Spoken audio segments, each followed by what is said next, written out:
Welcome to Let Us Farm. My name is Emelifo Unwell Oge of Let Us Farm. So today we are going to be talking about how to wash your concrete pond when your fishes are inside. I have actually done video of tarpaulin pond, but now let's talk about how to wash your concrete pond when your fishes are inside. So if you are having any issue with your farm, simply do a 2 to 3 minutes video and send to me. I'll be able to solve these problems for you free of charge.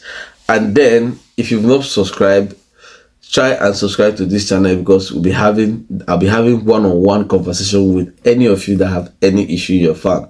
And it's only when you are subscribed you'll be notified of when these particular programs are coming up. And remember, these programs are free. Once you are subscribed or you are following any of my channels on Facebook or TikTok or Instagram, once I'm on, you're going to see it and you join us for free. So I don't know what else you're waiting for. I'll be right back to discuss this.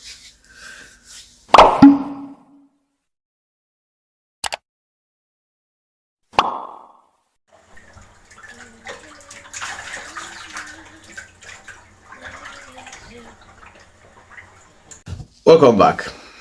So like I said, this is Let Us Farm page, and all we do here is we try to provide you with practical solutions on how to solve all our agri problems. Like I said, I would be having live chats. On these live chats, what I'm going to be doing is, if you are having any issue on your farm and you want to speak to me, so you just come to those live programs and then you join us on the live programs, ask any question and I will answer you when we are live there. So these live programs, if you are subscribed, you get notified. So if you are following any of my channels, you also get notified. So if you have not joined any of this, kindly join any of this, and so you get those informations when we start doing them. We've already done some and we'll continue every month this time around. So now we're talking of how to wash your concrete pond. Like I said, I've discussed of how to wash your tarpaulin pond. So your concrete pond is a little bit different. It's still the same process of washing, but then there's a little bit different here. The reason is that on your concrete pond, we're talking about washing a cement surface. So that's why I say it's a little bit different.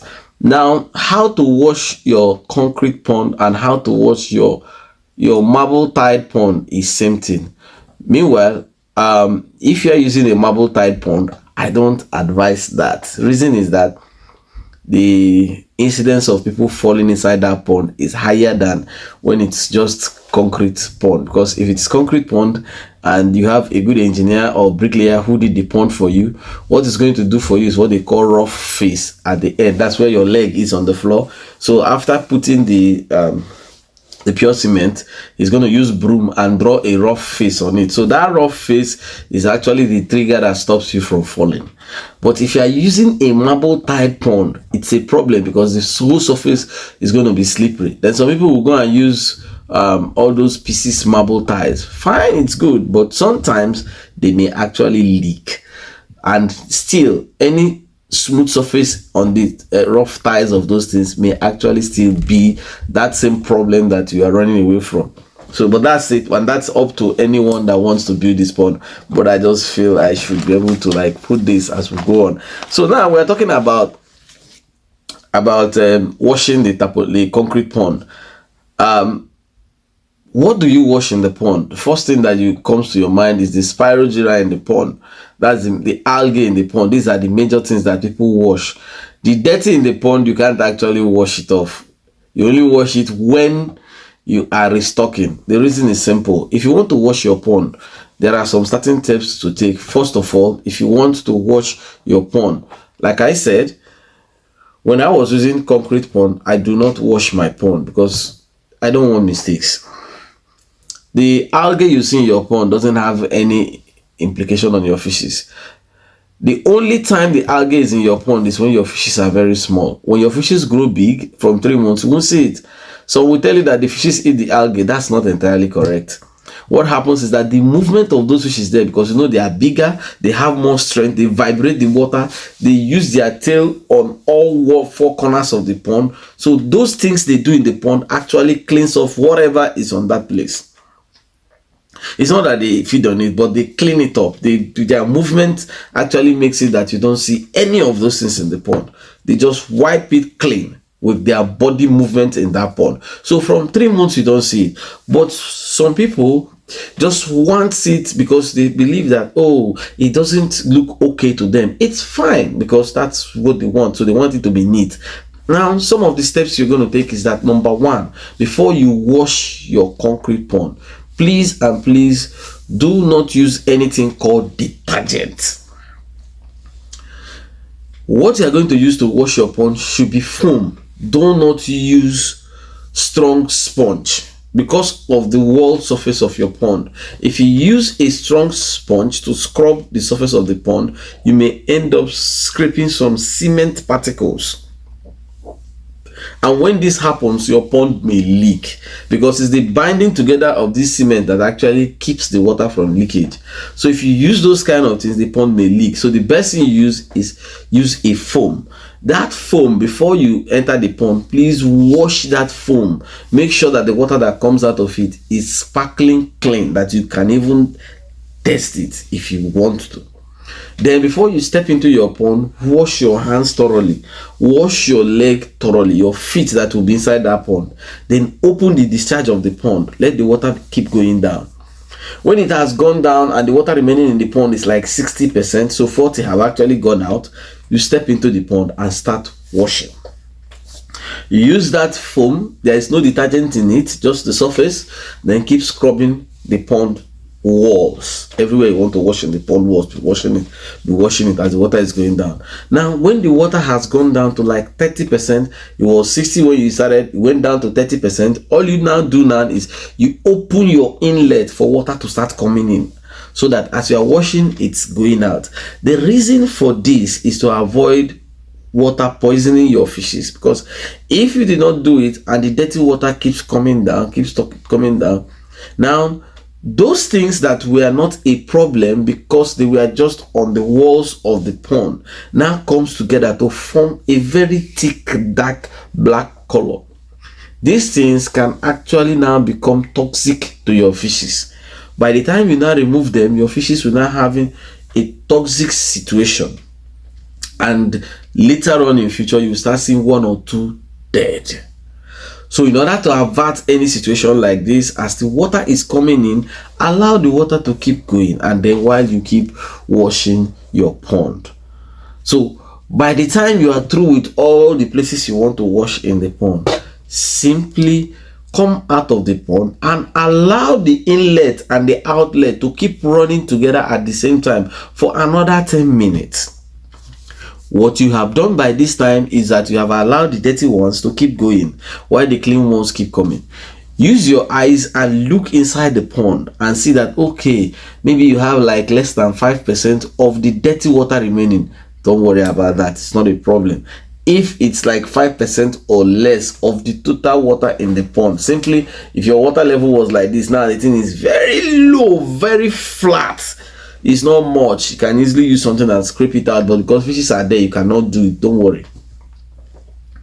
At this time, close your outlet. So once you close your outlet, allow the water to fill. By the next changing of your water, if you change it, that dirty one you are seeing before we go. So the Egyptians you see today shall see no more. Now when that happens, the next thing you have to do is, now you are outside your pond, your fishes may not eat immediately. That's not a problem. What you're going to do now is leave them after this activity that you have done. After 1 hour of doing this activity, try to feed them. If they don't feed, don't worry. You can feed them after 2 hours. If they don't feed, don't worry. Your next feeding cycle, let's say this happens in the morning and they did not eat after 1 to 2 hours of washing the pond, don't worry yourself. Repeat the feeding later in the evening, that day, maybe around 5. They will eat small, don't worry yourself. The next morning they will come out and eat well. But for some fishes, it may take 2 days for them to start eating. Don't worry. It's just because of the activities. Remember, You entered inside their space, you disturbed them very well, they were without enough water, so they will just need to readjust to the new environment. And once they readjust to the new environment, they'll be fine. So this is how to wash your concrete pond. Now you may be wondering, what time do you need to do this washing? You can only do the washing of your pond very early in the morning or late in the evening. Don't do it during the sun. So even if you want to start washing the pond by 5 a.m., it's your choice. If you want to start washing by 6 a.m., okay. But do not wash your pond beyond 11 a.m. Then in the evening time, anything from 5 p.m., you can even wash it throughout the night, but do not stay too long in a pond. It's to avoid too much stress on the fishes. So you can wash it at all those times. They will be very, very fine. There's no problem. Now you may say, oh, I want to remove my fishes from the pond and wash. Very fine and good. But don't put them in a container, like in a bath or something like that, and then go and start washing the pond. When you do it, most of the fishes that are under that container or under that bath may suffer shock and die later. They may not die immediately, because remember, you have too many load on them, and then you are now washing. This is not a very good omen for your fishes. You may want to say, but if I'm selling fishes, I load them too much. Remember, you don't load them too much. You may just keep some few pieces inside this thing. And how many of those rubbers do you have to use and keep them while washing the pond? That's an answer that you may not be able to answer. So if the only way you can remove your fishes is if you have 2 ponds, you can now decide to transfer from pond A to pond B. Wash pond A very well. Make sure that after the washing, you remove all the water. And remember, don't use detergent so that you don't make mistake of having detergent inside your pond before the fishes come back. Then when you put the new water, then you return your fishes. That's a way that is also fine. But if you don't have pond A and pond B, then you do the first method that I talked about. Then if you have pond A and pond B and you have both fishes inside, there's no need. Like if you have 500 here, you have 500 here, and the capacity of this pond is 1,000. There's no need for you to carry the capacity of, you have 500 here, you have 500 here. The capacity of this pond is 500.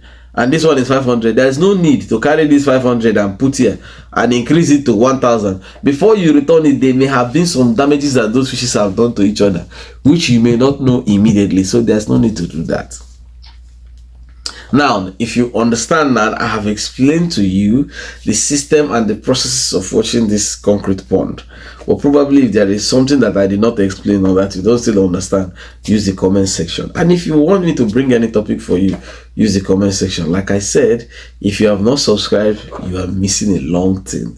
And until I come your way next time, my name is Emily from Uge of Leros Farm. Keep farming, it's a way of life.